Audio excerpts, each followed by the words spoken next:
that you're going to see a lot, the one that you probably need to become most familiar with is TIFF. TIFF, really, tagged image file format. But in the Windows system, the extension is .TIF, 1F. When you use a TIFF, you have at your fingertips the full capabilities of ArcGIS. In fact, there's a new variety of TIFF, and it's called the huge TIFF. The huge TIFF. Because, you see, TIFFs used to be limited in file size to 2 gigabytes. Right around there. 2 gig, that's as large as the file could get. You know, thereabouts. And some people are like, wow, man, in GIS, I need things way bigger than that. So Esri now is supporting a huge TIFF. So just for kicks, a couple of weeks ago, I created a huge TIFF on this server over here. I'll put it to work on Friday. It was all done by Monday. Oh, boy. Windows didn't like it. It really hated it. I mean, it was, I don't know, hundreds of gigabytes in size. And it wrote it. But it's like, oh, my Lord. I can't get the machine to do anything. It so hated it. It kept giving me error messages that this file is just too big. I said, okay, fine. And click on the delete. It's gone. Okay, so huge TIFF exists, but in practicality, it's not very practical. But I suspect as these machines get bigger, even more powerful, we're probably going to see some huge TIFFs being created that are larger than your normal traditional TIFF files. Do you have a question? Keith? Yes? This is Larry. Yes? So, do I understand that Windows still only handles 2 gigabytes of data at a time? Is that? That's probably the problem that it had behind it. It wrote the file, but it would not access it, and it would not read it.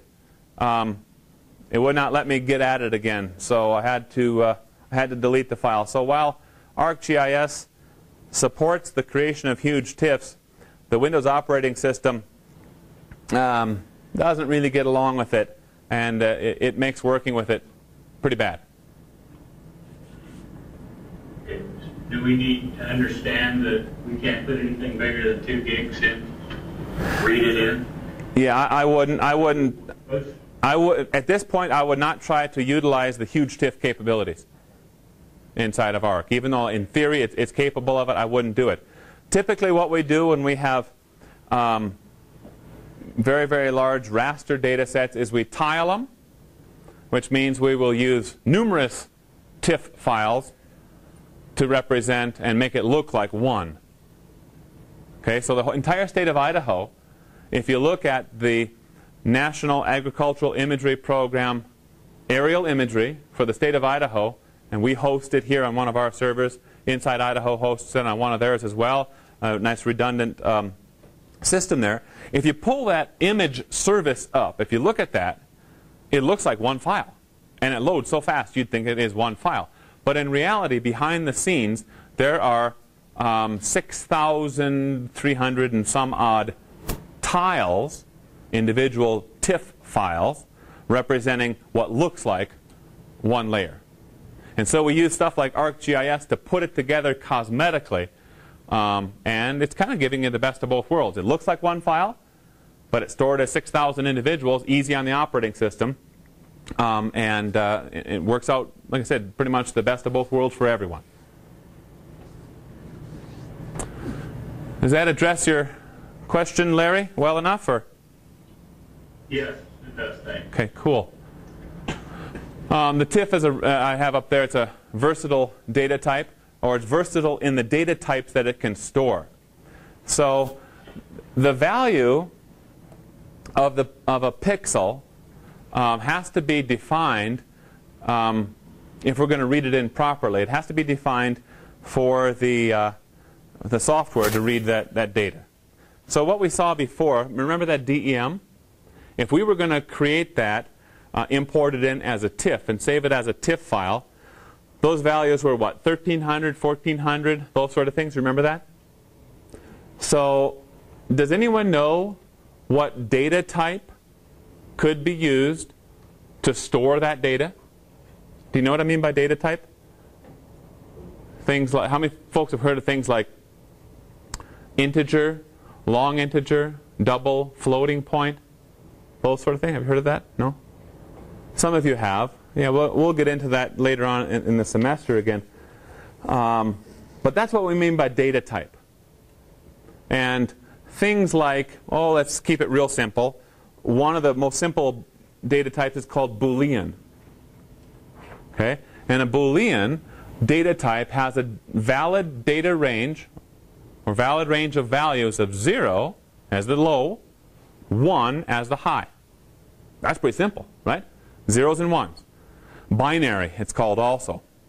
And typically, Boolean in the GIS world is used as trues and falses. 0 is false, 1 is true. Okay? That's as simple as we can make it. A little bit more complicated than that is a data type called byte. Data values run from 0 to 255, 256 discrete values. Okay? Could we store that DEM data as a byte or a Boolean? No. You saw things were 1300, 1400, 1500. It's outside the range of Boolean or byte. Okay, the next one up the list here is short integer, sometimes called integer. It's in the range of plus or minus 32,000, roughly. Okay? Plus or minus 32,000. Now, could we use that? Could we store that DEM data as an integer, short integer? Sure, it fits. Lots of room to spare. Long integer gives us plus or minus 2 billion. Okay? But any of these that we've talked about so far, Boolean, byte, short and long integer, can only store integers, no decimal places. So if that DEM that we were looking at was captured with something like maybe LiDAR, and it's captured very, very precisely, and we would say maybe one of the pixels at a 1 meter size pixel or something like that, and that pixel's elevation is 1358.26, and the next one over is 1300.55. And we say, yeah, this is real information. We want to keep this data here. We don't want to lose it by truncating it as an integer. Then we have to use another data type to store that data, and that could be either floating point or double or something like that. Those two are the most common. Okay, floating point or doubles, data types. Okay? Now, the nice thing about TIFF is it can store all those. It can store, well, not all those within one data file. Any of those. And there's some other data types, data file formats that can only store maybe up to byte data. And if you've got integer data or you've got floating point data, it just can't do it. It'll crash. It'll give you an error. TIFF can do any of those file formats. That makes it also very, very good. It is readily used in Envy and importable into Idrisi as well. Nice file format, the TIFF. Flavors of TIFF. We've already talked about the generic or standard TIFF, and we've mentioned a little bit this thing called the huge TIFF. Then the other one there on our list is the TIFF/TFW. TFW stands for TIFF World File. TIFF World File. And this second file with the .tfw extension provides geospatial data in association to the graphic TIFF file. So let's say we have an aerial image of Pocatello or Boise or Idaho Falls. And it's just an aerial photo that was taken by someone out of an airplane. And then we want to say, oh, this actually exists somewhere in the real world. And we want to assign geospatial coordinates to that photo. What we can do is we can use a TIFF world file to say that the XY pixels have, in the upper left corner, lower left corner, whatever it's written as, exist, or they actually exist in the real world at this X and Y location. Okay? And when people started using TIFFs in GIS, the TIFF world file was the first solution to assign geospatial coordinates to that TIFF file. It's not the best. If you happen to lose your TFW file, oh, you don't know where it is again. It's gone, right? Because they're two separate files. And it's pretty easy. A lot of folks made the mistake of they'd send someone the TIFF file but forget the TIFF world file. So lots of problems happen. But then this GeoTIFF was created. The GeoTIFF stores geospatial data, all the referencing that's necessary, in the header of the TIFF file itself.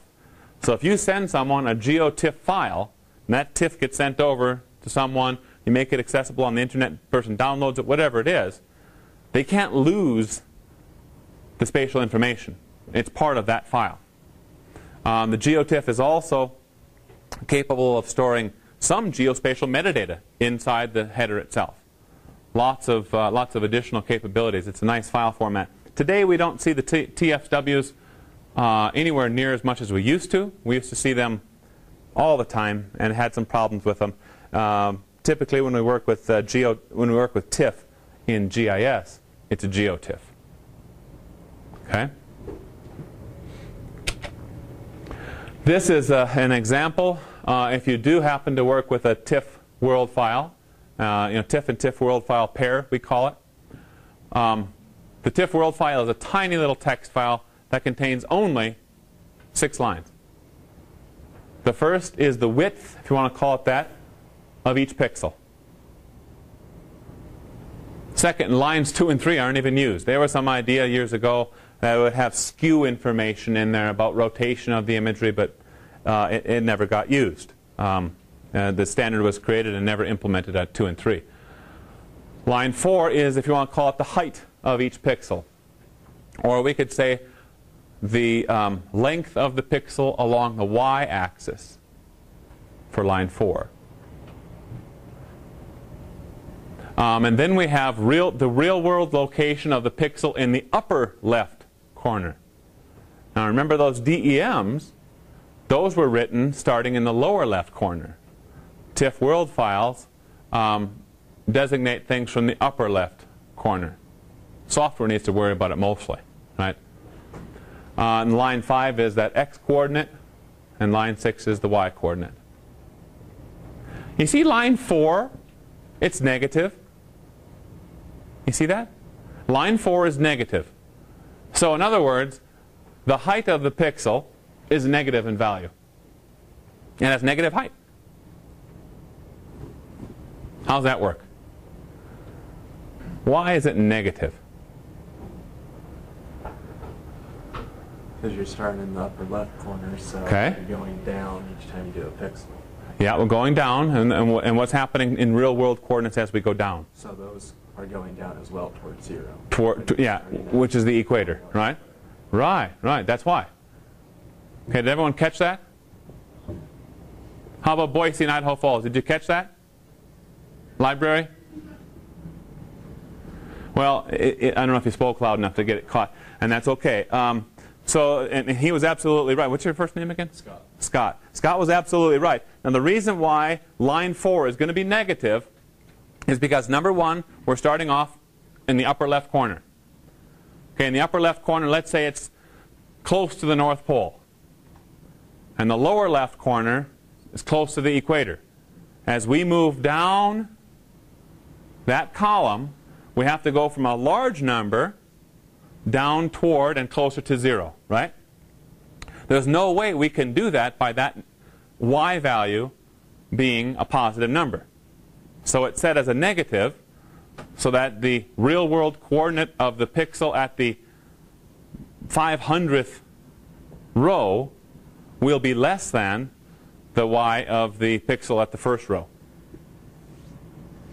Okay? See, on these rasters, we only get real-world coordinates for the first pixel, whether we're starting from the lower left or the upper left or wherever. We only have one coordinate that we start with, and then everything is calculated from then on.